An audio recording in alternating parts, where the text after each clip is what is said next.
Kallikkad ward ബി.ജെ.പിയുടെ ward സമ്മേളനം തിങ്കളാഴ്ച വൈകിട്ട് 5-ന് കള്ളിക്കാട്ടിൽ വച്ച് നടന്നു. സമ്മേളനത്തിന് മുൻപായി ബി.ജെ.പിയുടെ മുതിർന്ന പ്രവർത്തകരായ ശ്രീ കൊച്ചുനാരായണൻ പിള്ളയും ശ്രീ വിശ്വംഭരൻ പിള്ളയും ചേർന്ന് പാർട്ടി പതാക ഉയർത്തി. സമ്മേളനം ബി.ജെ.പി സംസ്ഥാന കൗൺസിൽ അംഗം ശ്രീ വിജയമോഹൻ സാർ ഉദ്ഘാടനം ചെയ്തു. വാർഡ് ഇൻചാർജ് അരുൺകുമാർ അധ്യക്ഷനായ യോഗത്തിൽ മണ്ഡലം ട്രഷറർ എം. ഹരികുമാർ സ്വാഗതം പറഞ്ഞു. മണ്ഡലം ജനറൽ സെക്രട്ടറി കുരിയോട് മഞ്ചേഷ് മുഖ്യപ്രഭാഷണം നടത്തി. BJP panchayat president VS. Unnikrishnan ആശംസയർപ്പിച്ച യോഗത്തിൽ പഞ്ചായത്ത് ജനറൽ സെക്രട്ടറി കുരിയോട് മനോജ് നന്ദി രേഖപ്പെടുത്തി. സമ്മേളനത്തിൽ 22 അംഗങ്ങളടങ്ങിയ മാനേജ്മെന്റ് കമ്മിറ്റി രൂപീകരിച്ചു. പഞ്ചായത്ത് തെരഞ്ഞെടുപ്പുമായി ബന്ധപ്പെട്ട വിഷയങ്ങളിൽ ചർച്ചയും പഠനവും യോഗത്തിൽ നടന്നു.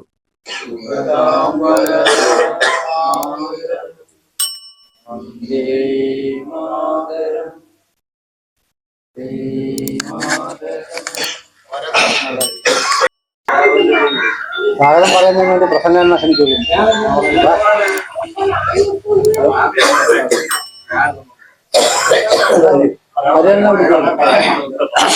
പ്രസംഗത്തിന് വേണ്ടി ഞാൻ സ്വാഗതം പറയാം.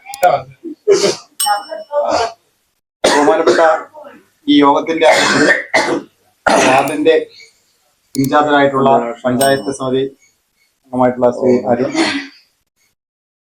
ഈ യോഗം വാർഡ് സമ്മേളനം ബി.ജെ.പി വാർഡ് സമ്മേളനം ഉദ്ഘാടനം ചെയ്യാൻ ഇവിടെ ചേർന്നിട്ടുള്ള സംസ്ഥാന കൗൺസിൽ അംഗം ശ്രീ വിജയമോഹൻ സാർ, മുഖ്യപ്രഭാഷണം നടത്തുന്ന മണ്ഡലത്തിന്റെ ജനറൽ സെക്രട്ടറി ശ്രീ കുരിയോട് മഞ്ചേഷ് കുമാർ, ആശംസകൾ അറിയിക്കുന്ന പഞ്ചായത്ത് സമിതിയുടെ അധ്യക്ഷനായിട്ടുള്ള ശ്രീ വി.എസ്. ഉണ്ണികൃഷ്ണൻ അവർ, ഇവിടെ മഹിളാ മോർച്ചയുടെ ജില്ലാ സെക്രട്ടറി ആയിട്ടുള്ള ശ്രീമതി സന്ധ്യ, പഞ്ചായത്ത് ജനറൽ സെക്രട്ടറി ശ്രീ മനോജ് കുരിയോട്, പഞ്ചായത്ത് സമിതി അംഗമായിട്ടുള്ള സോഷ്യൽ മീഡിയയുടെ ചാർട്ട് വഹിക്കുന്ന നമ്മുടെ പ്രിയങ്കരനായിട്ടുള്ള ശ്രീ ശ്രീകുമാർ അവർ, മോഹൻ എന്ന നമ്മുടെ മുതിർന്ന ചേട്ടന്മാർ, ഷിബു അടക്കം നമ്മുടെ ഗോവിന്ദൻ, അനി, വിശ്വംഭരൻ, അഞ്ജന്മാരെ, പാർട്ടിയുടെ പ്രവർത്തകരെ, എല്ലാവർക്കും സാദര നമസ്കാരം. നമ്മുടെ വാർഡ് സമ്മേളനങ്ങൾ വളരെ ആഴ്ചകൾക്ക് മുമ്പേ നമ്മൾ തുടങ്ങി. നമ്മളൊരു 2-3 വാർഡും കൂടി ആകുമ്പോഴേക്കും നമ്മുടെ പഞ്ചായത്തിന്റെ വാർഡ് സമ്മേളനങ്ങൾ ഏകദേശം പൂർത്തിയാവും. നമ്മൾ ഒരുപാട് ഡേറ്റുകൾ മാറി എടുത്തതാണ് അരുൺ ഈ ഡേറ്റ്. നമ്മള് വരാമെന്ന് പറഞ്ഞാൽ ഒത്തിരി ആൾക്കാർ നമ്പർ ഉൾപ്പെടെ ചേർന്നിട്ടില്ല, വരുമെന്നാണ് അവരൊക്കെ അറിയിച്ചിരുന്നത്. എന്നാലും സമയം ഇരിക്കുന്നുണ്ട്, മഴയൊക്കെ വരുന്നതുകൊണ്ട് നമുക്ക് ഈ പരിപാടി നേരത്തെ തുടങ്ങാമെന്ന് വിചാരിച്ച് കൂടിയതാണ്. വരുന്നവർ ആ മുറയ്ക്ക് വന്ന് ചേർന്നോളും. കൂടുതലൊന്നും ഈ സമയത്ത് ദീർഘിപ്പിക്കുന്നില്ല. നമ്മുടെ വാർഡ് പഞ്ചായത്ത് ത്രിതല പഞ്ചായത്ത് തെരഞ്ഞെടുപ്പ് അതിന്റെ പ്രഖ്യാപനം അടുത്ത ആഴ്ച ഉണ്ടാകും. നമ്മുടെ കള്ളിക്കാട് വാർഡ് ജനറൽ വാർഡാണ് എന്നാണ് അറിയാൻ കഴിഞ്ഞിട്ടുള്ളത്. അപ്പൊ നമുക്ക് നമ്മുടെ വാർഡ് സമ്മേളനങ്ങൾ കഴിഞ്ഞാല് നമുക്കൊരു സ്ഥാനാർത്ഥിയെ, പൊതുസമ്മതനായ ഒരു സ്ഥാനാർത്ഥിയെ നമ്മൾ കണ്ടെത്തേണ്ടതുണ്ട്. അത് ഇവിടുത്തെ വാർഡിലെ നമ്മുടെ പ്രവർത്തകരുടെ, നമ്മുടെ ഈ 20 മാനേജ്മെന്റ് കമ്മിറ്റി എടുക്കുന്നുണ്ട്. അവരുടെ ചുമതലയാണ്. ഒരു 6-അംഗ വാർഡ് വികസന സമിതി ഉണ്ട്, അവരുടെ ചുമതലയാണ് ഇവിടെ. അപ്പൊ അവരെല്ലാം കൂടെ, ഈ വാർഡിലെ ആൾക്കാരെല്ലാം കൂടെ ചേർന്നിരുന്നുകൊണ്ട് നമുക്കൊരു പൊതുസമ്മതനായ ഒരു സ്ഥാനാർത്ഥി വേണം. അത് നമ്മള് പഞ്ചായത്തിൽ അതിന്റെ 2-3 പേരെ സ്ഥാനാർത്ഥിയുടെ ലിസ്റ്റ് കൊടുത്തിട്ട് അംഗീകരിച്ച് വരണം. അതിനുശേഷം അതിന്റെ പ്രവർത്തനങ്ങൾ തുടങ്ങണം. വോട്ടർ പട്ടികയിൽ പേരേർക്കുന്ന സമയം ഇനിയും 14-ാം തീയതി വരെ ഉണ്ട്. ആരെങ്കിലും നമ്മുടെ 18 വയസ്സായ കുട്ടികളോ മാറി വന്ന വീടുകൾ താമസമായ ആൾക്കാരോ ഉണ്ടെങ്കിൽ ഇനിയും ചേർക്കാനുള്ള അവസരം സൈറ്റിലുണ്ട്. അതുമായിട്ട് ബന്ധപ്പെട്ട് അത് ചേർക്കാൻ ഉള്ള ഒരു അവസരവും കൂടി വിനിയോഗിക്കണം. കാര്യം 5 വോട്ടിനും 2 വോട്ടിനും വലിയ വിലയുള്ള ഒരു തെരഞ്ഞെടുപ്പാണ് പഞ്ചായത്ത് തെരഞ്ഞെടുപ്പ് എന്നുള്ളത്. ഇവിടുത്തെ മെമ്പർ തന്നെ നേരത്തെ മൂലംകുളവാർ 3 വോട്ടിനാണ് വിജയിച്ചത്. അപ്പൊ അതുകൊണ്ട് നമുക്ക് ഓരോ വോട്ടും വിലപ്പെട്ടതാണ്. അപ്പൊ അതിനുള്ളൊരു അവസരം, നമ്മൾ വോട്ട് ചെയ്യുന്നതിന്റെ അന്ന് അവർക്ക് വോട്ടില്ലായിരുന്നു, അത് മോശമായി പോയിരുന്ന ഒരുപാട് സമയങ്ങൾ നമുക്ക് ഉണ്ടായിരുന്നു. വീണ്ടും 10-15 ദിവസം കൂടെ വന്നിട്ടുണ്ട്. 14-ാം തീയതി വരെ നമുക്ക് ഈ സമയമുണ്ട്. അത് കഴിഞ്ഞാൽ ഹിയറിംഗ് വരുത്തുള്ളൂ. അപ്പൊ അതിനുകൂടി നമ്മുടെ കൂടുതൽ നമ്മൾ ഈ വാർഡ് സമ്മേളനങ്ങൾ നമ്മൾ ഈ തെരഞ്ഞെടുപ്പിന് വേണ്ടി മാത്രം ഉപയോഗിച്ചുകൊണ്ട്, അത് കഴിഞ്ഞാൽ നമ്മുടെ നിയമസഭാ തെരഞ്ഞെടുപ്പ്. അപ്പൊ ആദ്യം നമ്മൾ ഈ ത്രിതല പഞ്ചായത്ത് വാർഡ്, ബ്ലോക്ക്, ജില്ല 3 ത്രിതല പഞ്ചായത്ത് തെരഞ്ഞെടുപ്പിനും കൂടിയുള്ള ഒരു അവസരമാക്കി നമ്മളതിനെ വിനിയോഗിക്കുന്നതിന് വേണ്ടിയുള്ള ഒരു കൂട്ടായ്മയായിട്ട്, ഒരു ഉത്തരവാദിത്തമായിട്ട് എല്ലാവരും ഏറ്റുകൊണ്ട് അതിനുവേണ്ടുന്ന പരിപാടികളുമായിട്ട് ഇനി മുന്നോട്ട് പോകണം. നമുക്ക് സമയങ്ങളില്ല. നവംബർ മാസം ഇലക്ഷൻ നടക്കും. ഡിസംബറിൽ പുതിയ പഞ്ചായത്ത് അധികാരത്തിൽ വരും. നമ്മുടെ പഞ്ചായത്ത് 250 വോട്ടിന് പരാജയപ്പെട്ട നമ്മുടെ പ്രസിഡന്റ് പദവി ഉൾപ്പെടെയുള്ള പഞ്ചായത്തിന്റെ സാരഥ്യം നമുക്ക് പിടിക്കണം. അതുകൊണ്ട് ആരും ഒരു ഗ്രൂപ്പ് തിരിഞ്ഞ് മാറി നിൽക്കുകയോ ഒന്നും ചെയ്യരുത്. മെമ്പർ ഉൾപ്പെടെ നിങ്ങളെ കൂടെ എല്ലാ കാര്യത്തിലും ഇനിയും കാണും. അതിനുവേണ്ടി ഞാൻ എന്റെ കർത്തവ്യത്തിലേക്ക് കിടക്കുകയാണ്. സ്വാഗതം ആശംസിക്കുന്നുള്ള എന്റെ കർത്തവ്യം. ഈ യോഗത്തിന്, ഈ വാർഡ് സമ്മേളനത്തിന് അധ്യക്ഷത വഹിക്കുന്ന ഇൻചാർജ് ആയിട്ടുള്ള അരുണിനെ ഈ യോഗത്തിലേക്ക് സ്വാഗതം ചെയ്യുകയാണ്. അതുപോലെ ഈ പരിപാടി, ഈ വാർഡ് സമ്മേളനം ഉദ്ഘാടനം ചെയ്യാൻ എത്തിച്ചേർന്നുള്ള BJPയുടെ സംസ്ഥാന കൗൺസിൽ അംഗം ശ്രീ വിജയമോഹൻ സാറിനെ ഈ യോഗത്തിലേക്ക് സ്വാഗതം ചെയ്യുന്നു. ഈ വാർഡ് സമ്മേളനത്തിന് മുഖ്യ പ്രഭാഷണം നടത്തുന്ന മണ്ഡലത്തിന്റെ ജനറൽ സെക്രട്ടറി ശ്രീ കുരിയോട് മഞ്ചേഷിനെ ഈ യോഗത്തിലേക്ക് സ്വാഗതം ചെയ്യുന്നു. അതുപോലെ തന്നെ ആശംസകൾ അറിയിക്കാൻ എത്തിച്ചേർന്നിട്ടുള്ള പഞ്ചായത്തിന്റെ അധ്യക്ഷനായിട്ടുള്ള ശ്രീ VS ഉണ്ണികൃഷ്ണൻ അവരുടെ ഈ യോഗത്തിലേക്ക് സ്വാഗതം ചെയ്യുന്നു. ഇവിടെ എത്തിച്ചേർന്നിട്ടുള്ള അമ്മമാർ, നമ്മുടെ ചേട്ടന്മാർ, അനുജന്മാർ എല്ലാവരെയും ഈ യോഗത്തിലേക്ക് സ്വാഗതം ചെയ്തുകൊണ്ട് നിർത്തുന്നു. നന്ദി, നമസ്കാരം, വന്ദേ മാതരം.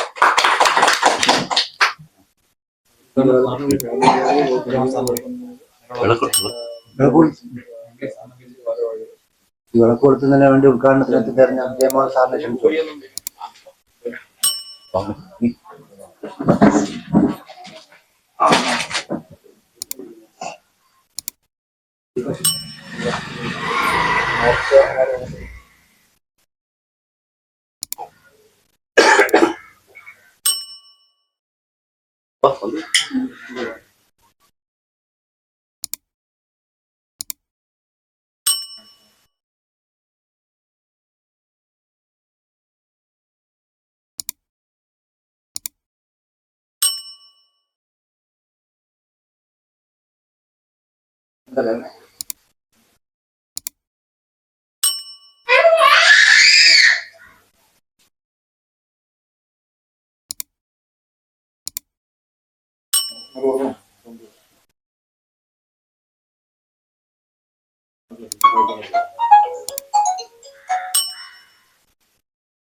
കമ്മിറ്റി വെച്ചിരുന്നത് ഇന്നലെ അത് ജില്ലാ പ്രസിഡന്റ് വരുന്ന പറഞ്ഞുകൊണ്ട് ഞങ്ങൾ ഇന്നത്തേക്ക് മാറ്റി.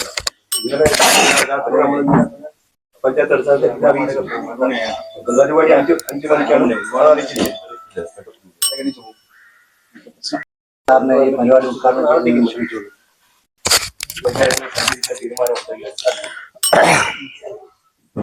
അതെ അതെ. പ്രിയമുള്ള നമ്മുടെ ഈ യോഗത്തിന് അധ്യക്ഷത വഹിക്കുന്ന ഈ അരുൺ, നമ്മുടെ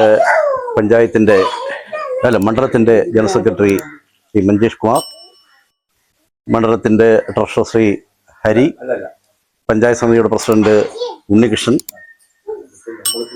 പഞ്ചായത്തിന്റെ ജനറൽ സെക്രട്ടറി മനോജ്, മഹിളാ മോർച്ചയുടെ ജില്ലാ സെക്രട്ടറി ആയിട്ടുള്ള ശ്രീമതി സന്ധ്യ, നമ്മുടെ പഞ്ചായത്തിന്റെ പ്രധാനപ്പെട്ട ഭാരവാഹികളായിട്ടുള്ള നമ്മുടെ ശ്രീകുമാർ, സുഹൃത്തുക്കളെ, സഹപ്രവർത്തകർ, നമ്മളിന്ന് ഇത്തരത്തിലുള്ള ഒരു യോഗം വിളിച്ച് ചേർത്തതിന്റെ ഉദ്ദേശം എന്താണെന്ന് ഇവിടെ ഹരി ഇവിടെ സ്വാഗതം പറഞ്ഞപ്പോൾ സൂചിപ്പിച്ചു. നമ്മുടെ ത്രിതല പഞ്ചായത്ത് തിരഞ്ഞെടുപ്പ് നമ്മുടെ സമീപത്ത് എത്തപ്പെട്ടിരിക്കുന്ന ഒരു കാലഘട്ടത്തിലൂടെയാണ് നമ്മൾ പോകുന്നത്. കാരണം നമ്മുടെ ത്രിതല പഞ്ചായത്ത് തിരഞ്ഞെടുപ്പ്, കാരണം കഴിഞ്ഞ തിരഞ്ഞെടുപ്പ് നടന്നിട്ട് 5 വർഷം പൂർത്തിയായി. അടുത്ത പഞ്ചായത്ത് തിരഞ്ഞെടുപ്പ് ലേക്ക് നമ്മൾ കടന്നു വയ്ക്കൊണ്ടിരിക്കുകയാണ്.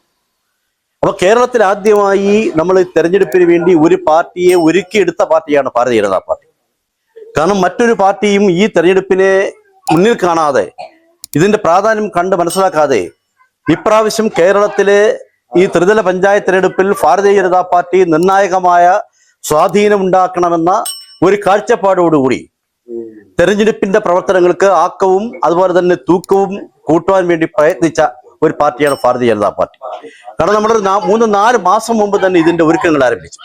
നമ്മൾ വോട്ടർ പട്ടികയിൽ പേര് ചേർക്കുന്നതിനുള്ള പ്രവർത്തനങ്ങൾ ആരംഭിച്ചു. അതുപോലെ തന്നെ അതിന്റെ ഹിയറിംഗ് നടത്തുന്നുള്ള പ്രവർത്തനങ്ങൾ ആരംഭിച്ചു. ഇതുമായി ബന്ധപ്പെട്ടുകൊണ്ടുള്ള വിവിധ കമ്മിറ്റികൾ നമ്മൾ രൂപീകരിച്ചു. അപ്പൊ അതിനുശേഷമാണ് നമ്മൾ ഈ വാർഡ് സമ്മേളനങ്ങളിലേക്ക് തിരിച്ചത്. ഇപ്പൊ ചടയമംഗലത്തെ സംബന്ധിച്ചോളം 16 വാർഡുകളാണുള്ളത്. ഈ കഴിഞ്ഞ പ്രാവശ്യം 15 വാർഡാണ് ഉണ്ടായിരുന്നത്. അപ്പൊ നമുക്ക് ഒരു വാർഡ് ഇവിടെ കൂടി 16 വാർഡായി. ഇപ്പൊ കള്ളിക്കാട് വാർഡിനെ സംബന്ധിച്ചോളം 2 ബൂത്തുകളുള്ള ഒരു വാർഡാണ്. അപ്പൊ നമുക്ക് ചടയമംഗലം പഞ്ചായത്തിൽ 2 ബൂത്തുകൾ വീതമുള്ള 5 വാർഡുകളിലുള്ളതിൽ ഒരു വാർഡാണ് നമ്മുടെ ഈ കള്ളിക്കാട് വാർഡ് എന്ന് പറയുന്നത്. അപ്പൊ അത്രത്തോളം ജനസംഖ്യയുള്ള, അത്രത്തോളം വിവിധ പ്രദേശങ്ങളിലായി വ്യാപിച്ചു കിടക്കുന്ന ജനസഞ്ചയമുള്ള, നല്ല ഏരിയയുള്ള ഒരു വാർഡാണ് നമ്മുടെ ഈ കള്ളിക്കാട് വാർഡ് എന്ന് പറയുന്നത്. അതുകൊണ്ടാണ് ഇവിടെ നമുക്ക് 2 ബൂത്ത് കൊടുത്തത്. ഇപ്പൊ ചടയമംഗലത്തൊക്കെ ആണെങ്കിൽ നമുക്ക് ഒരു ബൂത്ത് മാത്രമേ ഉള്ളൂ. നമ്മൾ ടൗണിലോട്ട് പോയി കഴിഞ്ഞാൽ കുരിയോട് മാത്രമേ ഉള്ളൂ 2 ബൂത്ത് ഉള്ളത്. ബാക്കി എല്ലാ സ്ഥലത്തും നമുക്ക് ഒരു ബൂത്ത് മാത്രമാണുള്ളത്. അപ്പോൾ അത്രയും പ്രാധാന്യമുള്ള ഒരു വാർഡാണിത്. കഴിഞ്ഞ തെരഞ്ഞെടുപ്പിൽ നമുക്ക് ഈ വാർഡ് LDFന്റെ കയ്യിൽ നിന്നും നല്ല രീതിയിൽ പിടിച്ചെടുക്കാൻ നമുക്ക് കഴിഞ്ഞു. 187 വോട്ടിന്റെ ഭൂരിപക്ഷത്തോടു കൂടി ഈ വാർഡ് നമ്മുടെ ഭാരതീയ ജനതാ പാർട്ടിയുടെ കൈകളിലേക്ക് എത്തപ്പെടുവാനുള്ള അവസരം ഇവിടുത്തെ വോട്ടർമാർ, ഇവിടുത്തെ പാർട്ടി പ്രവർത്തകർ, ഇവിടുത്തെ അനുഭാവികളായിട്ടുള്ളവർ, നിഷ്പക്ഷരായ ആളുകൾ, അമ്മമാർ, സഹോദരിമാർ എല്ലാവരും ചേർന്ന് നമുക്ക് സംജാതമാക്കിയിട്ടുണ്ട്. ഈ വരുന്ന തെരഞ്ഞെടുപ്പിൽ നമുക്ക് നടക്കാൻ പോകുന്ന നവംബർ അവസാനം ഡിസംബർ ആദ്യമായി നടക്കാൻ പോകുന്ന ഈ ത്രിതല പഞ്ചായത്ത് തെരഞ്ഞെടുപ്പിൽ ഈ വാർഡ് ഭാരതീയ ജനതാ പാർട്ടിയുടെ കയ്യിൽ സുസ്ഥിരമായി കൊണ്ടുപോകണം. അതിനുവേണ്ടിയുള്ള പ്രവർത്തനങ്ങൾ ആസൂത്രണം ചെയ്യുന്നതിന് വേണ്ടിയാണ് നമ്മുടെ ഈ വാർഡ് സമ്മേളനം നടന്നുകൊണ്ടിരിക്കുന്നത്. നമ്മുടെ ചടയമംഗലം പഞ്ചായത്തിലെ നമുക്ക് ഒട്ടുമിക്ക സമ്മേളനങ്ങളും നമ്മൾ വിജയകരമായി വളരെ നല്ല നിലയിൽ നമുക്ക് സമ്മേളനങ്ങൾ നടത്തിയെടുക്കാൻ കഴിഞ്ഞിട്ടുണ്ട്. അപ്പൊ അതിന്റെ ഭാഗമായി ഇവിടെ തന്നെ നമ്മൾ 3 പ്രാവശ്യം സമ്മേളനത്തിന്റെ തീയതി ചെയ്യുകയും ആ തീയതികൾ മാറ്റിവെക്കപ്പെടുകയും ചെയ്തിട്ടുണ്ട്. അപ്പൊ നമ്മൾ ഇന്നൊരു വർക്കിംഗ് ഡേ ആണ്. എല്ലാവരും ജോലിക്ക് പോയിട്ടുള്ളവരാണ്, വേലയ്ക്ക് പോകുന്നവരാണ്. അങ്ങനെയുള്ള ഒരു സാഹചര്യമുള്ള ഈ ഗ്രാമപ്രദേശത്ത് നമുക്ക് ആളുകളെ ഇതുപോലുള്ള പ്രദേശങ്ങളിൽ ഈ സമയത്ത് കൂട്ടിയെടുക്കുക എന്ന് പറയുന്നത് വളരെ ബുദ്ധിമുട്ടുള്ള ഒരു കാര്യമാണെന്ന് നമുക്ക് എല്ലാവർക്കും അറിയാം. അതേസമയം എല്ലാവരും ഒക്കെ ജോലിയൊക്കെ കഴിഞ്ഞ് വരുമ്പോൾ ഒരു 7 മണിയൊക്കെ ആവും. 7 മണി കഴിഞ്ഞിട്ടൊക്കെ ആണെങ്കിൽ നമുക്ക് ധാരാളം ആളുകളെ, നമ്മുടെ പാർട്ടിയിലുള്ള, നമ്മുടെ അനുഭാവികളായിട്ടുള്ള, നമ്മുടെ അമ്മമാരായിട്ടുള്ള മുഴുവൻ ആളുകളെയും പങ്കെടുപ്പിച്ചുകൊണ്ട് ഒരു 10, 100, 150 പേരെ സംഘടിപ്പിച്ചുകൊണ്ട് ഒരു വലിയ സമ്മേളനം നമുക്ക് ഇവിടെ നടത്തിയെടുക്കാൻ കഴിയും. ഇപ്പൊ നമുക്ക് ഇനിയിപ്പോൾ നീട്ടിക്കൊണ്ടുപോകാൻ കഴിയാത്ത ഒരു സാഹചര്യം ഉള്ളത് കൊണ്ട് നമുക്കിപ്പോൾ ഈ സമ്മേളനം നടത്തിയേ പറ്റൂ. അതുകൊണ്ടാണ് നമുക്കിപ്പോൾ ഇങ്ങനെ നടത്താനുള്ള സാഹചര്യം ഉണ്ടായത്. നമുക്കറിയാം, ലോകത്തിലെ ഏറ്റവും വലിയ ജനാധിപത്യ പ്രസ്ഥാനമാണ് ഭാരതീയ ജനതാ പാർട്ടി. ലോകത്തിൽ ഇത്രത്തോളം അംഗസംഖ്യയുള്ള, ലോകത്തിൽ ഇത്രത്തോളം ആളുകളുള്ള ഒരു പാർട്ടി വേറെയില്ല. 19 കോടി അംഗങ്ങളുള്ള ഒരു പാർട്ടിയാണ് നമ്മുടെ Bharatiya Janata party. Chinese communist party ആയിരുന്നു ഏറ്റവും വലിയ പാർട്ടി. അവർക്ക് അംഗസംഖ്യ ഇപ്പോൾ 11 ലക്ഷം മാത്രമേ ഉള്ളൂ. അപ്പൊ നമ്മൾ 19 കോടി അംഗസംഖ്യയുള്ള ലോകത്തിലെ ഏറ്റവും വലിയ ജനാധിപത്യ പ്രസ്ഥാനമാണ് ഭാരതീയ ജനതാ പാർട്ടി. 2014 നരേന്ദ്രമോദി അധികാരത്തിൽ വന്നതിന് ശേഷം നമ്മുടെ ഇന്ത്യ രാജ്യത്തുണ്ടായിട്ടുള്ള വൻപിച്ച മാറ്റങ്ങൾ, അത് പ്രത്യേകിച്ച് സാധാരണക്കാരായ, പട്ടിണി പാവങ്ങളായ, ദുരിതമനുഭവിക്കുന്ന, കഷ്ടപ്പെടുന്ന ആളുകളുടെ ഉന്നമനത്തിന് വേണ്ടി ഭാരതീയ ജനതാ പാർട്ടിയുടെ എടുത്തിട്ടുള്ള നയ സമീപനങ്ങൾ വളരെ വലുതാണ്. എല്ലാവർക്കും വീട്, എല്ലാവർക്കും കുടിവെള്ളം, എല്ലാവർക്കും ശുചിത്വത്തിനുള്ള മാർഗങ്ങൾ, എല്ലാവരെയും ഔന്നത്യത്തിലെങ്കിൽ കൊണ്ടുപോവുക എന്നുള്ള നമ്മുടെ പാർട്ടിയുടെ തത്വശാസ്ത്രം. നമ്മുടെ പാർട്ടിക്ക് ഒരു തത്വശാസ്ത്രമുണ്ട്. ഏകാത്മാ മാനവ ദർശനം എന്നാണ് നമ്മുടെ പാർട്ടിയുടെ തത്വശാസ്ത്രത്തിന്റെ പേര്. കമ്മ്യൂണിസ്റ്റ് പാർട്ടിക്ക് മാനിഫെസ്റ്റോ ഉണ്ട്. അതുപോലെ തന്നെയാണ് ഭാരതീയ ജനതാ പാർട്ടിയുടെ മാനിഫെസ്റ്റോയാണ് ഏകാത്മാ മാനവ ദർശനം. നമ്മുടെ ദീനദയാൽ ഉപാധ്യായ എന്ന് പറയുന്ന ഈ പാർട്ടിയുടെ ആചാര്യനായ, ഈ പാർട്ടിയുടെ എല്ലാമായ അദ്ദേഹം ഇന്ത്യയുടെ വൈജാത്യങ്ങളിൽ നിന്നും ഉൾത്തിരിഞ്ഞുകൊണ്ട് ഇവിടുത്തെ പാവപ്പെട്ടവരായ ആളുകളെ സമൂഹത്തിന്റെ താഴെത്തട്ടിൽ നിന്നും ഉയർത്തി മുകൾത്തട്ടിലേക്ക് കൊണ്ടുവരുന്നതിന് വേണ്ടിയുള്ള നയപരിപാടികൾ എഴുതി വെച്ച ഒരു പുസ്തകമാണ് നമ്മുടെ ഏകാത്മാ മാനവ ദർശനം. നമ്മുടെ നരേന്ദ്രമോദി ഇന്ത്യ ഭരിക്കുന്നത് ഏകാത്മാ മാനവ ദർശനം എന്ന ആ പുസ്തകത്തിൽ പറഞ്ഞിട്ടുള്ള തത്വങ്ങളെ അടിസ്ഥാനമാക്കിയാണ് നരേന്ദ്രമോദി ഇന്ത്യയിലെ ഈ ഭരണം കൊണ്ടുപോകുന്നത്. അങ്ങനെയാണ് 200-280ഓളം പദ്ധതികൾ ഈ പാവപ്പെട്ടവർക്ക് വേണ്ടി ഇന്ത്യ രാജ്യത്ത് നടപ്പിലാക്കുവാൻ നരേന്ദ്രമോദിക്ക് കഴിഞ്ഞിട്ടുള്ളത്. അപ്പൊ നമ്മുടെ തത്വശാസ്ത്രത്തിൽ അധിഷ്ഠിതമായിട്ടുണ്ട്. അപ്പൊ ഏറ്റവും ദരിദ്രരായ, ഏറ്റവും പാവപ്പെട്ടവരായ, ഏറ്റവും സമൂഹത്തിന്റെ താഴെത്തട്ടിൽ നിൽക്കുന്ന ആളുകളെ സമൂഹത്തിന്റെ മുകൾത്തട്ടിലേക്ക് ദാരിദ്ര്യ നിർമ്മാർജ്ജനം നടത്തി അവരെ ദാരിദ്ര്യമില്ലാത്തൊരവസ്ഥയിലേക്ക്, അവർക്ക് എല്ലാവർക്കും വീടും, എല്ലാവർക്കും കുടിവെള്ളവും, എല്ലാവർക്കും ശുചിത്വ സൗകര്യങ്ങളും ഉണ്ടാക്കി ഒരു നല്ല ഒരു തരത്തിലേക്ക് ഇവിടുത്തെ ജനസഞ്ചയത്തെ കൊണ്ടുപോവുക എന്നുള്ളതാണ് ഭാരതീയ ജനതാ പാർട്ടിയുടെ ആത്യന്തികമായ ലക്ഷ്യം. ഈ ലക്ഷ്യം പറഞ്ഞിരിക്കുന്നത് ഏകാത്മാ മാനവ ദർശനം എന്ന് പറയുന്ന ആ ഗ്രന്ഥത്തിലാണ്. അതിനെ അടിസ്ഥാനമാക്കിയാണ് നമ്മുടെ ഭരണം നമ്മൾ മുന്നോട്ട് കൊണ്ടുപോയിക്കുക. അപ്പൊ നമുക്ക് ഈ കേന്ദ്രത്തിൽ മാത്രം ഭരണം ഉണ്ടായാൽ പോരാ. നമുക്കറിയാം കേരളത്തിൽ നമുക്ക് നമ്മുടെ നരേന്ദ്രമോദിയുടെ ഭരണം വരണം, ഇവിടെ നമ്മുടെ ഭാരതീയ ജനതാ പാർട്ടിയുടെ ഭരണം വരണം. അപ്പൊ ഭാരതീയ ജനതാ പാർട്ടിയുടെ ഭരണം കേരളത്തിൽ വരണം എന്ന് പറയുമ്പോൾ ഇവിടെ നമ്മുടെ എതിർകക്ഷികളായിട്ടുള്ളവർ, ഇവിടെ LDFകാരും UDFമാരും ഒക്കെ മാറി നിന്ന് ചിരിക്കുകയും പുച്ഛിക്കുകയും ചെയ്യുന്ന ഒരു കാലഘട്ടമുണ്ട്. നമുക്കറിയാം ഈ നമ്മുടെ ചില സംസ്ഥാനങ്ങൾ, ഒരു ത്രിപുര എന്ന് പറയുന്ന സംസ്ഥാനത്ത് നമുക്ക് ഒരു സംവിധാനവും ഇല്ലാത്ത 1% വോട്ട് മാത്രം ഉണ്ടായിരുന്ന ത്രിപുരയിൽ നമ്മൾ തീരുമാനമെടുത്തു. അതാണ് 2016 നമ്മൾ തീരുമാനമെടുത്തു, ത്രിപുര നമുക്ക് പിടിക്കണം. ആ ത്രിപുര നമുക്ക് പിടിക്കണമെന്ന തീരുമാനമെടുത്തപ്പോൾ, ആ തീരുമാനം പുറത്തു പറഞ്ഞപ്പോൾ, നമ്മുടെ മാധ്യമത്തിൽ കൂടി അത് പുറത്തു വന്നപ്പോൾ അവൾ ഇവിടെ മാറി നിന്ന് ചിരിച്ചവരുണ്ട്. ഇവിടുത്തെ LDFകാർ, ഇവിടുത്തെ UDFകാർ, ഇവിടുത്തെ കമ്മ്യൂണിസ്റ്റ് പാർട്ടിക്കാരെല്ലാം മാറി നിന്ന് ചിരിച്ചിരുന്ന് ത്രിപുര പിടിക്കുകയോ? നമുക്ക് അവിടെ ഒരു സീറ്റ് പോലും ഇല്ലാത്ത, ഒരു വാർഡ് പോലും ഇല്ലാത്ത, തെരഞ്ഞെടുക്കപ്പെട്ട ഒരു പ്രതീതിയുമില്ലാത്ത ത്രിപുര എന്ന് പറയുന്ന സംസ്ഥാനം ഏതാണ്ട് 60 സീറ്റിൽ 45 സീറ്റിൽ CPM മാത്രം ഭരിക്കുന്ന ത്രിപുരയിൽ ഈ ഭാരതീയ ജനതാ പാർട്ടി എത്തുകയോ എന്ന് പറഞ്ഞുകൊണ്ട് ചാനൽ ചർച്ച നടത്തി ഭാരതീയ ജനതാ പാർട്ടിയെ ഇളിപ്പരാക്കിയവർ, പുച്ഛിച്ചവർ. പക്ഷെ റിസൾട്ട് വന്നപ്പോൾ അവരാകെ ഷണ്ടന്മാരായി തീർന്നിട്ട് കാര്യമുണ്ട്. നമ്മൾ ബഹുഭൂരിപക്ഷത്തോടു കൂടി ത്രിപുരയിൽ, ഒരു സംവിധാനമില്ലാത്ത ത്രിപുരയിൽ നമുക്ക് അധികാരത്തിൽ വരാൻ നമുക്ക് കഴിയും. പശ്ചിമ ബംഗാൾ 35 വർഷം വരെ ഭരിച്ചതാണ്. നമുക്ക് അധികാരത്തിലെത്തിയില്ലെങ്കിലും അവിടുത്തെ രണ്ടാമത്തെ കക്ഷി ഭാരതീയ ജനതാ പാർട്ടിയാണ്. അവിടുത്തെ രണ്ടാമത്തെ ഏറ്റവും വലിയ കക്ഷി ഭാരതീയ ജനതാ പാർട്ടിയാണ്. നമ്മളെക്കാൾ ഒരു 10-15 സീറ്റിന്റെ വർധനവിൽ കൊണ്ടാണ് അവിടെ മമത സംസ്ഥാനം ഭരിക്കുന്നത്. ഏറ്റവും കൂടുതൽ സീറ്റ്, ഏറ്റവും കൂടുതൽ ഒറ്റ പാർട്ടിയായി നിന്നുകൊണ്ട് മമത എന്ന് പറയുമ്പോൾ അവർക്ക് മുന്നണി, അവർ എത്രയോ പാർട്ടികളുടെ ഒരു മുന്നണിയായിട്ടാണ് അവർ മത്സരിക്കുന്നത്. ഇടതുപക്ഷം പോലും അവർക്ക് സപ്പോർട്ട് ചെയ്യുകയാണ്. പക്ഷേ അവിടെയും നമ്മൾ രണ്ടാം കക്ഷിയായി. അങ്ങനെ ഗോവ, നമുക്കറിയാം ക്രിസ്ത്യൻ ആളുകൾ ഏതാണ്ട് 90% ക്രിസ്ത്യാനികൾ മാത്രം അധിവസിക്കുന്ന ഗോവ ഏതാണ്ട് 10 വർഷത്തിന് അധികമായി ഭാരതീയ ജനതാ പാർട്ടി ഭരിക്കുന്ന സംസ്ഥാനമാണ്. അപ്പൊ നമ്മൾ ഹിന്ദുക്കൾ മാത്രമുള്ള ഒരു പ്രസ്ഥാനമാണ് ഭാരതീയ ജനതാ പാർട്ടി എന്ന് അധിക്ഷേപിക്കുകയും ആക്ഷേപിക്കുകയും ചെയ്യുന്നവർക്കുള്ള തക്കതായ മറുപടിയാണ് നമ്മൾ ഗോവ ഭരിക്കുന്നത്. മേഘാലയ, ഇതൊക്കെ ക്രിസ്ത്യൻ മേഖലകളാണ്. അവിടെയൊക്കെ ഇപ്പൊ ഭാരതീയ ജനതാ പാർട്ടിയാണ് ഭരിക്കുന്നത്. അതുകൊണ്ട് നമുക്ക് കേരളത്തിൽ അധികാരത്തിലെത്തുക എന്ന് പറയുന്ന ഒരു വലിയ ബാലികേറ മലയല്ല. നമുക്ക് 20% വോട്ട് ഷെയർ ഇന്ന് കേരള രാഷ്ട്രീയത്തിലുണ്ട്. 100 പേര് വോട്ട് ചെയ്യുമ്പോൾ അതിൽ 20 പേര് ഭാരതീയ ജനതാ പാർട്ടിക്ക് മാത്രമാണ് വോട്ട് ചെയ്യുന്നത്. അത് ബാക്കി എല്ലാ പാർട്ടിക്കും കൂടി വോട്ട് ചെയ്യുന്നത്. അപ്പൊ 20% എന്ന് പറഞ്ഞൊരു കൊച്ചു വോട്ടറേഷനില്ല. അതൊരു 30% അല്ലെങ്കിൽ 35% ആകുക എന്ന് പറയുന്നത് ഇപ്പോഴത്തെ ഈ നരേന്ദ്രമോദിയുടെ ഈ എഫക്റ്റ് കൊണ്ട്, ഇപ്പോഴത്തെ ദാരിദ്ര്യ നിർമ്മാർജ്ജനത്തിന് വേണ്ടി നരേന്ദ്രമോദിയും ഭാരതീയ ജനതാ പാർട്ടിയും ചെയ്തിട്ടുള്ള നടപടികൾ കൊണ്ട് നമുക്ക് കേരളത്തിൽ അധികാരത്തിലെത്തുക എന്ന് പറയുന്ന ഒരു കീറാമട്ടിയായ ഒരു വിഷയമല്ല. ആ നരേന്ദ്രമോദി, നമുക്ക് ഭാരതീയ ജനതാ പാർട്ടി കേരളത്തിൽ അധികാരത്തിലെത്തുന്നതിന് മുമ്പ് അതിൽ നടക്കുന്ന ഒരു തെരഞ്ഞെടുപ്പാണ് ഈ ത്രിതല പഞ്ചായത്ത് തെരഞ്ഞെടുപ്പ്. ഈ ത്രിതല പഞ്ചായത്ത് തെരഞ്ഞെടുപ്പിൽ ഭാരതീയ ജനതാ പാർട്ടി ആകെയുള്ള 23,645 വാർഡുകളിൽ 15,000 വാർഡുകളിൽ ജയിക്കണം എന്നാണ് നമ്മൾ തീരുമാനിക്കപ്പെട്ടുള്ളത്. 15,000 വാർഡുകളിൽ ഭാരതീയ ജനതാ പാർട്ടി ജയിക്കണമെന്നാണ് നമ്മൾ തീരുമാനിക്കപ്പെട്ടിട്ടുള്ളത്. ആ ഭാരതീയ ജനതാ പാർട്ടി തീരുമാനിച്ചാൽ ആ തീരുമാനം നടപ്പിലാക്കാൻ കഴിയുന്ന തരത്തിലേക്കുള്ള പ്രവർത്തനങ്ങൾ ആസൂത്രണം ചെയ്തുകൊണ്ട് മുന്നോട്ട് പോകാൻ കഴിയുന്ന ഒരു പാർട്ടിയാണ് ഭാരതീയ ജനതാ പാർട്ടി. എടുത്തിട്ടുള്ള എല്ലാ തീരുമാനങ്ങളും സമയബന്ധിതമായി നടപ്പിലാക്കിയിട്ടുള്ള പാർട്ടിയാണ് ഭാരതീയ ജനതാ പാർട്ടി. അല്ലാതെ നമ്മൾ എന്തെങ്കിലും പറഞ്ഞ് എറിഞ്ഞു കളഞ്ഞിട്ടങ്ങ് പോകുന്ന ഒരു പാർട്ടിയല്ല. എന്തെങ്കിലും കാഴ്ചപ്പാടോടുകൂടി എന്തെങ്കിലും കണ്ടു നടപ്പിലാക്കിക്കൊണ്ടിരിക്കുകയാണ്. അതാണ് നരേന്ദ്രമോദി പറയുന്നത്, അമിത്ഷാ പറയുന്നത്, നമ്മുടെ അഖിലേന്ത്യാ അധ്യക്ഷൻ പറയുന്നത്. അടുത്ത് കേരളം പിടിക്കണം. കേരളം മാത്രമല്ല, തമിഴ്നാടും പിടിക്കണം. അപ്പൊ നമ്മൾ പിടിക്കും. അതിനുവേണ്ടിയുള്ള പ്രവർത്തനങ്ങളാണ് നമ്മൾ ഇപ്പോൾ നടത്തിയിരിക്കുന്നത്. അതിനുള്ള ഒരു ടെസ്റ്റ് ഡോസാണ് നമ്മുടെ ത്രിതല പഞ്ചായത്ത് തെരഞ്ഞെടുപ്പ്. നമുക്ക് അതിനുവേണ്ടി നമ്മുടെ മുന്നിലുള്ളത് വെറും 10, 30, 35 ദിവസങ്ങൾ മാത്രമാണ് നമ്മുടെ മുന്നിലുള്ളത്. ഈ 30 ദിവസമോ അല്ലെങ്കിൽ 35 ദിവസമോ കഴിയുമ്പോൾ നമ്മുടെ വാർഡ് ഭരിക്കേണ്ടത് ഭാരതീയ ജനതാ പാർട്ടിയുടെ നല്ല ശക്തമായ ഒരു വക്താവായിരിക്കണം. അതിനുവേണ്ടിയുള്ള ഒരുക്കങ്ങൾ നമുക്ക് ഇപ്പോൾ തന്നെ തുടങ്ങേണ്ടിയിരിക്കുകയാണ്. ഇപ്പോൾ നമ്മൾ തുടങ്ങണം. നമ്മുടെ വാർഡിൽ നമുക്ക് എല്ലാവരെയും ആളുകൾ ചേർക്കണം, വോട്ടർ പട്ടികയിൽ ആൾ ചേർക്കണം. അവരെ ആശയപരമായി ഭാരതീയ ജനതാ പാർട്ടിക്ക് അനുകൂലമായി കൊണ്ടുവരാൻ നമുക്ക് കഴിയണം. നമുക്ക് ഇവിടെ സൂചിപ്പിച്ച പോലെ തന്നെ വാർഡ് കമ്മിറ്റികൾ ഉണ്ടാക്കണം. അതുപോലെ തന്നെ തെരഞ്ഞെടുപ്പ് കമ്മിറ്റി ഉണ്ടാക്കണം. നമുക്ക് സ്ഥാനാർത്ഥികളെ കണ്ടെത്താൻ കഴിയണം.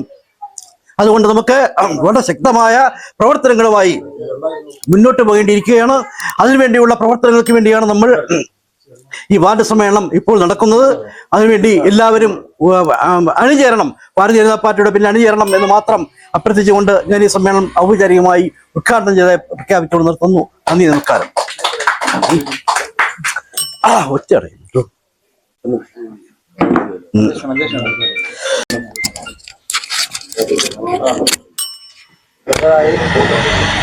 യോഗത്തിലേക്ക് മണ്ഡലത്തിന്റെ ജനസംഘത്തിൽ ഒരുപാട് മന്ത്രിമാരെ യോഗത്തിന്റെ അധ്യക്ഷൻ വേദിയിലും സദസ്സിലും പോസ്റ്റായിരിക്കുന്ന ഏറ്റവും പ്രിയപ്പെട്ട കാര്യങ്ങൾ വിശദമായിട്ട് വിജയൻ സാറോട് സൂചിപ്പിച്ചു. സമയം അതിക്രമിച്ചിരിക്കുന്നത് വലുതായിട്ട് കാര്യങ്ങളിലേക്ക് പോകുന്നില്ല.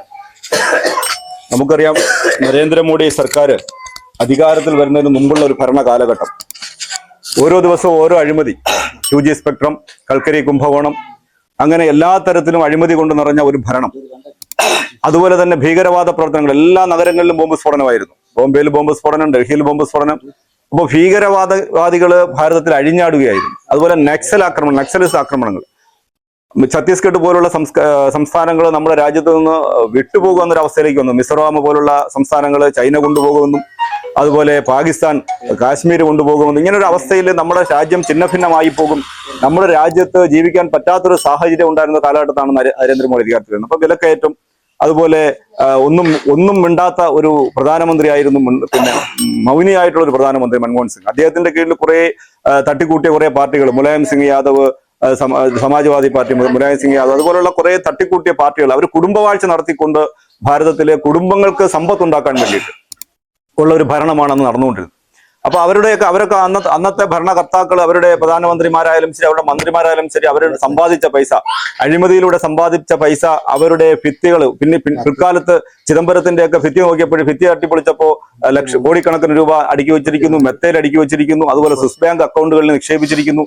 അങ്ങനെ ഈ രാജ്യത്തിന്റെ സമ്പത്തായിരുന്ന, ഈ രാജ്യത്തിന്റെ ഖജനാവിൽ വന്നു ചേരേണ്ട, ഈ രാജ്യത്തെ പാവപ്പെട്ട ജനങ്ങൾക്ക് റോഡായും വീടായും ഒക്കെ വരേണ്ടിയിരുന്ന പൈസ മുഴുവൻ അന്ന് കോൺഗ്രസിന്റെയും അതുപോലെ കോൺഗ്രസിന്റെ കൂടെ ഒട്ടി നിന്നിട്ടുള്ള സമാജ്വാദി പാർട്ടികൾ പോലുള്ള അല്ലെങ്കിൽ ആം ആദ്മി പാർട്ടിയെ പോലുള്ള അവരുടെ നേതാക്കന്മാർ കട്ടെടുത്തുകൊണ്ട് സ്വിസ് ബാങ്കിലും മറ്റും നിക്ഷേപിക്കുകയായിരുന്നു.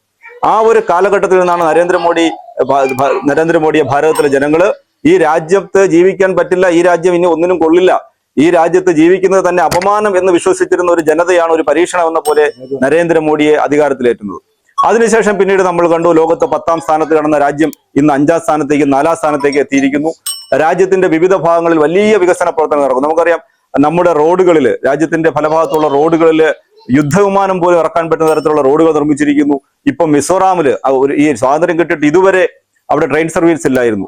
ആ സ്ഥലത്തേക്ക് ഇന്ന് ട്രെയിൻ സർവീസ് എത്തിയിരിക്കുന്നു. മിസോറാമിലെ പോലുള്ള സ്ഥലങ്ങളിലേക്ക് ചൈനയുടെ അതിർത്തി വരെ ഇന്ന് റോഡ് എത്തിയിരിക്കുന്നു. അപ്പൊ ആ തരത്തിലെല്ലാം വലിയ വികസന പ്രവർത്തനം. നമുക്ക് അതുപോലെ തന്നെ സൗജന്യ ഗ്യാസ് പദ്ധതി, ഉജ്ജ്വൽ യോജന കണക്ഷൻ മോദി ലക്ഷക്കണക്കിന് കോടിക്കണക്കിന് ആൾക്കാർക്ക് സൗജന്യമായിട്ട് ഗ്യാസ് കൊടുത്തു.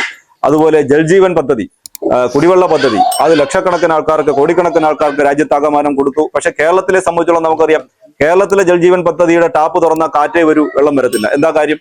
ഇവിടുത്തെ ഗവൺമെന്റിന്റെ പിടിപ്പേടാണ്, ഇവിടുത്തെ പഞ്ചായത്തിന്റെ പിടിപ്പേടാണ്, അല്ല നരേന്ദ്രമോദിയുടെ പിടിപ്പേടല്ല. നരേന്ദ്രമോദി അതിനുള്ള ഫണ്ട് കൊടുത്തു. പക്ഷെ ഇവിടെ പുതിയ കുളം ഉണ്ടാക്കണം, പുതിയ ടാങ്ക് വയ്ക്കണം, അതൊക്കെ ചെയ്യുന്നതിന് പകരം ഇവിടെ പഴയ പൈപ്പ് ലൈനിൽ പിടിച്ച് എല്ലാ വീട്ടിന്റെ മുമ്പിൽ ഓരോ ടാപ്പ് വയ്ക്കും. പക്ഷെ തുറക്കുമ്പോൾ കാറ്റേ വരൂ, വെള്ളം വരത്തില്ല. ഇതാണ് കേരളത്തിന്റെ അവസ്ഥ. ഇത് അതുപോലെ ലൈഫ് പദ്ധതി, അതുപോലെ തന്നെ പിന്നെ പ്രധാനമന്ത്രി ആവാസ് യോജന, അത് ഇവിടെ കൊണ്ടുവന്നിട്ട് പേര് മാറ്റി ലൈഫ് മിഷൻ പദ്ധതിയാക്കി. അതിൽ കോടികളുടെ അഴിമതി, 100 കണക്കിന് വീട് കൊടുക്കേണ്ട സ്ഥലത്ത് 1-2 വീട് കൊടുക്കുന്നു. എന്താ കാരണം? കാരണം ഒരു ചെറിയ വിഹിതം ഇവിടുത്തെ പഞ്ചായത്ത്, ഒരു ചെറിയ വിഹിതം ഇവിടുത്തെ സംസ്ഥാന സർക്കാർ ഇടണം. പക്ഷെ ആ ഇടുന്നതിന് ബുദ്ധിമുട്ടുള്ളത് കൊണ്ട്, ആ പൈസ ചെലവാക്കാൻ വയ്യാത്തത് കൊണ്ട് പിന്നെ പ്രധാനമന്ത്രി ആവാസ് യോജന അത് അട്ടിമറിക്കുന്നു. അല്ലെങ്കിൽ ഈ നമ്മുടെ എല്ലാ വാർഡിലും ആവശ്യമുള്ള ആൾക്കാർക്കും എല്ലാവർക്കും വീട് കിട്ടേണ്ട പദ്ധതിയാണ്, അതിനെ അട്ടിമറിച്ചിരിക്കുന്നു.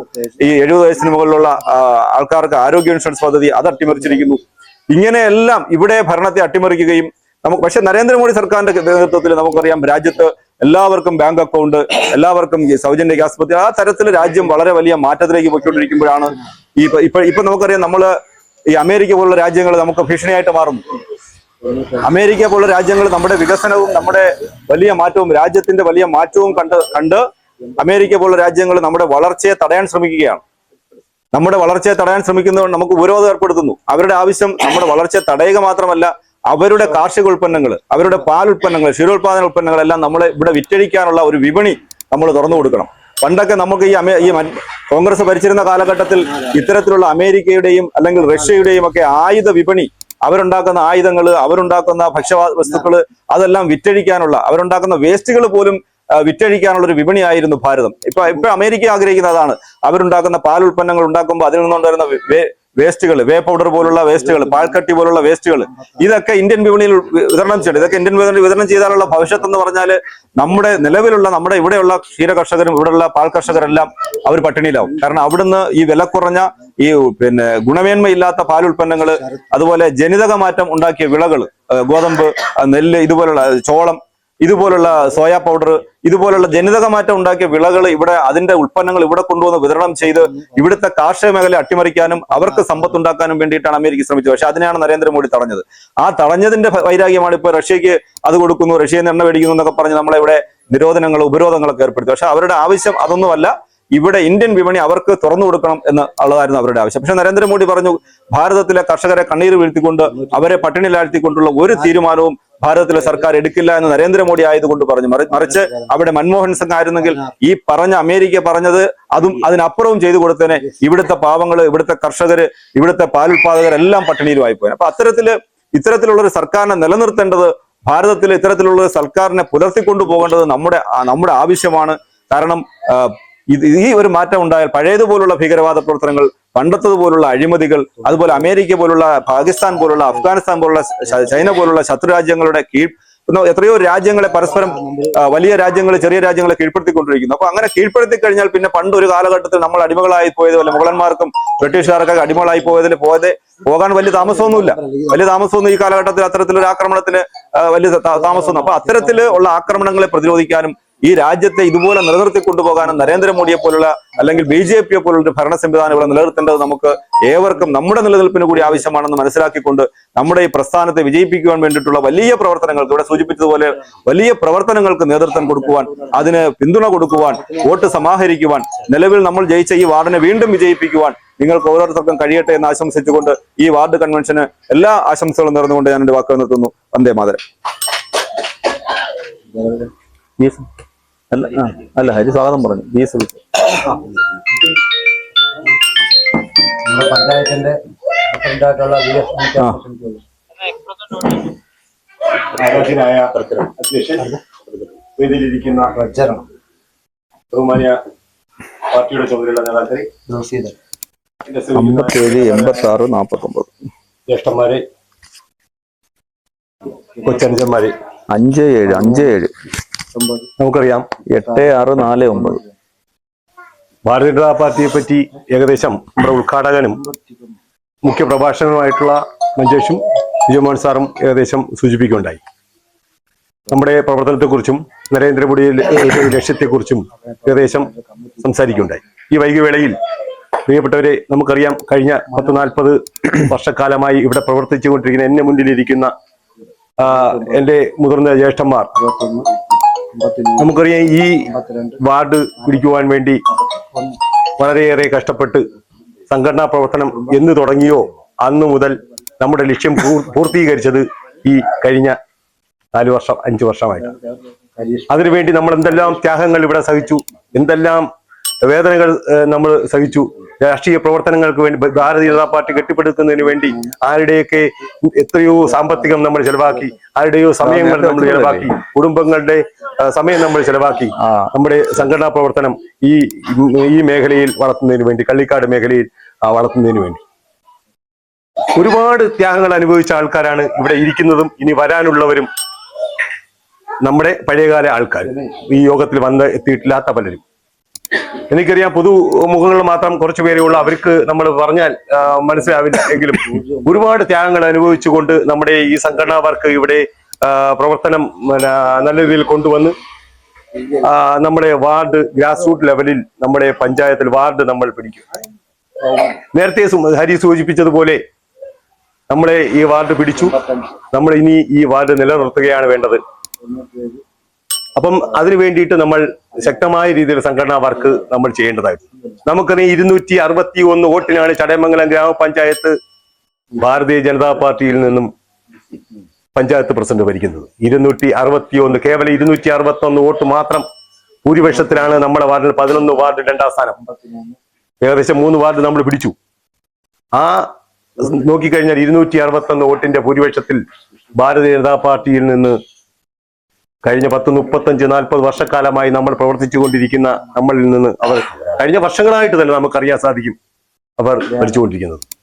ഇന്ന് ചടയമംഗലം പഞ്ചായത്തിന്റെ വിവിധ മേഖലകളിൽ മുഴുവൻ അഴിമതിയുടെയും ദൂർത്തിന്റെയും കൂത്തരങ്ങായി മാറിയിരിക്കുകയാണ്. ഇപ്പോ പഞ്ചായത്ത് ഇലക്ഷനോടനുബന്ധിച്ച് മുല്ലക്കര രത്നാകരനും ചിഞ്ചു റാണിയും MLA യും MP ഒക്കെ ഇറങ്ങിയിട്ടുണ്ട്, മന്ത്രിയൊക്കെ ഇറങ്ങിയിട്ടുണ്ട്.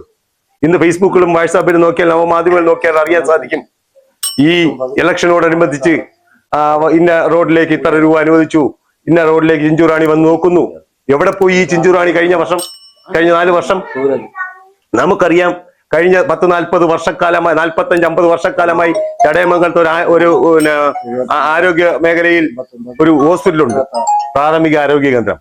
പണ്ട് 10-50 വർഷക്കാലം ഇവിടെ ഇരിക്കുന്ന എന്റെ മുതിർന്ന ആൾക്കാർ നോക്കുക, പ്രസവ വാർഡും സിസേറിയൻ മോർച്ചറി സംവിധാനത്തോടു കൂടിയുള്ള വലിയൊരു ഹോസ്പിറ്റലായിരുന്നു അന്ന്.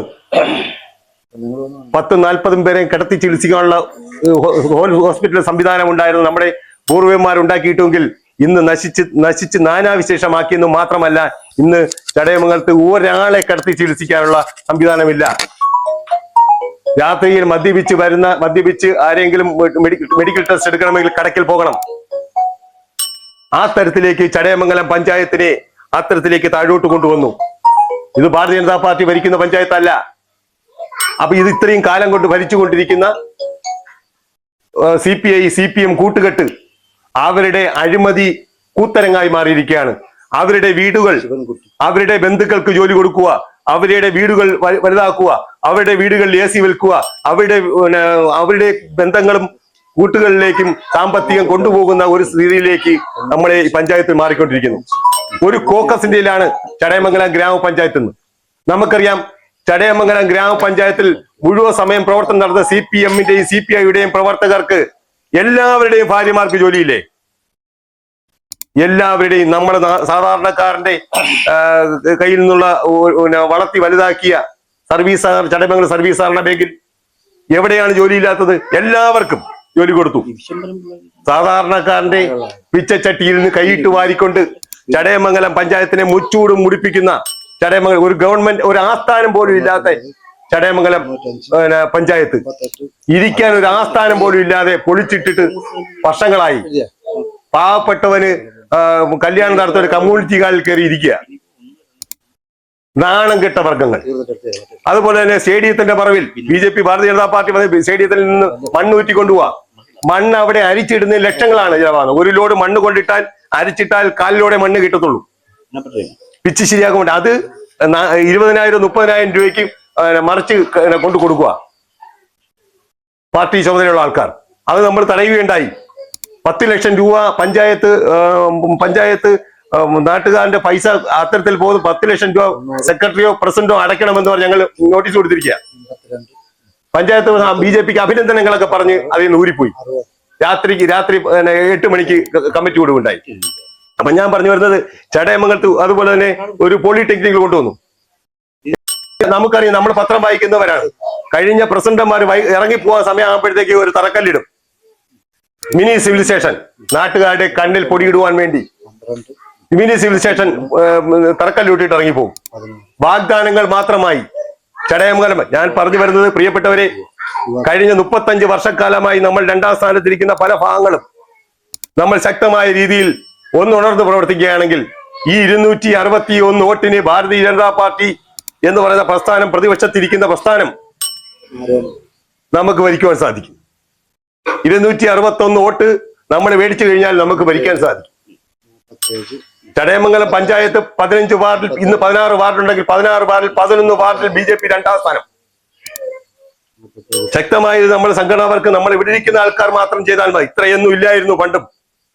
പേരിലെണ്ണാവുന്ന കുറച്ച് മുഖങ്ങൾ മാത്രമേ ഉണ്ടായിരുന്നുള്ളൂ. നമുക്കറിയാൻ സാധിക്കും, ഒരു 10-35 വർഷത്തിന് മുമ്പ് ഞാൻ സംഘടനാ വർക്കുമായിട്ട് സജീവമായി നിന്ന സമയം ഇവിടെ മണലെ അവിടെ നിന്ന് നടന്ന് നമുക്ക് ഇന്ന് ജീവിത സാഹചര്യങ്ങൾ നമുക്ക് യാത്ര ചെയ്യാൻ സംവിധാനങ്ങളുണ്ട്. പണ്ട് നമുക്കറിയാൻ സാധിക്കും, അവിടെ നിന്ന് നടന്നു വരണം, കൈതോട്ട് ഇറങ്ങുകയോ ഇവിടെ ഇറങ്ങുകയോ ചെയ്യണം. ഗണപതി അമ്പലത്തിൽ ഇറങ്ങി നടന്നേ വരാനൊക്കൂ. ഇന്ന് നമ്മൾ ജീവിത സാഹചര്യങ്ങളും സംഘടനാ വർക്കിലേക്ക് ഇന്ന് ഭാരതീയ ജനതാ പാർട്ടി കടന്നു വരാൻ തയ്യാറാണ്. അതുകൊണ്ട് നമ്മൾ ഇച്ഛാശക്തിയോട് പ്രവർത്തിച്ചാൽ, പ്രിയപ്പെട്ടവരെ, ഭാരതീയ ജനതാ പാർട്ടി ഈ വരുന്ന തെരഞ്ഞെടുപ്പിൽ ചടയമംഗലം ഗ്രാമപഞ്ചായത്തിൽ ഭരിക്കുവാനുള്ള ആർജവം കൈവരിക്കുവാൻ നമ്മൾ വിചാരിച്ചാൽ സാധിക്കും. അതിനു വേണ്ടിയിട്ട് ജഗദീശ്വരൻ നമ്മളെ അനുഗ്രഹിക്കും.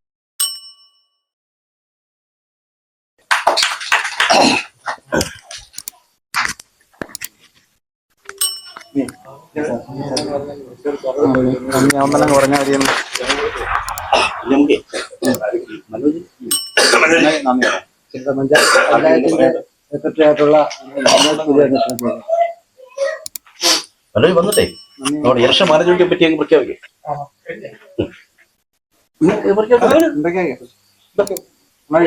അല്ല ഇങ്ങോട്ട് നോയി അങ്ങോട്ട് പെട്ടെന്ന് കാണാൻ പറ്റും.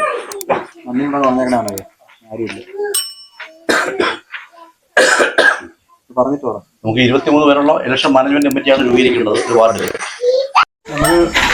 ഇലക്ഷൻ മാനേജ്മെന്റ് രൂപീകരിച്ചിട്ടുണ്ട്. ആ പേര് ഇവിടെ വായിക്കാൻ പോവുകയാണ്. വോട്ടർ പട്ടിക incharge Prasannakumar, poll work incharge Suresh Kumar, key voters incharge Anilkumar, NRI K incharge Shibu, new join incharge Sharath, കുറ്റപത്ര വികസന രേഖ incharge Chandanpillai, media incharge Unnikrishnan, social media incharge Sharath, പ്രചാരണം ഇൻചാർജ് തുളസീധരൻ, സാമ്പത്തികം ഇൻചാർജ് മനോജ്, കുടുംബയോഗം Karishma, office incharge Ramesh, BLA incharge Soumya, BLA incharge 2 Lissy, social outreach convener Arunkumar, OBC incharge Sunanda, SC/ST incharge Sivankutty, Kisan incharge Binu, Mahila incharge Sujatha, Christian in charge Aswathy, യുവ in charge ആരോമൽ, മലയോര in charge Babu. ഈ പേരുകളാണ്. ഇവർക്ക് എല്ലാവരും ആശംസകൾ നേരുന്നു. കൂടാതെ ഈ യോഗത്തിൽ പങ്കെടുത്ത എല്ലാവർക്കും നന്ദി അറിയിക്കുന്നു. ശ്രീ വിഷനിലേക്ക് സ്വാഗതം. ലൈക്ക് ചെയ്യുക, ഷെയർ ചെയ്യുക, സബ്സ്ക്രൈബ് ചെയ്യുക. നിങ്ങളുടെ അഭിപ്രായങ്ങൾ കമന്റിലൂടെ അറിയിക്കുക.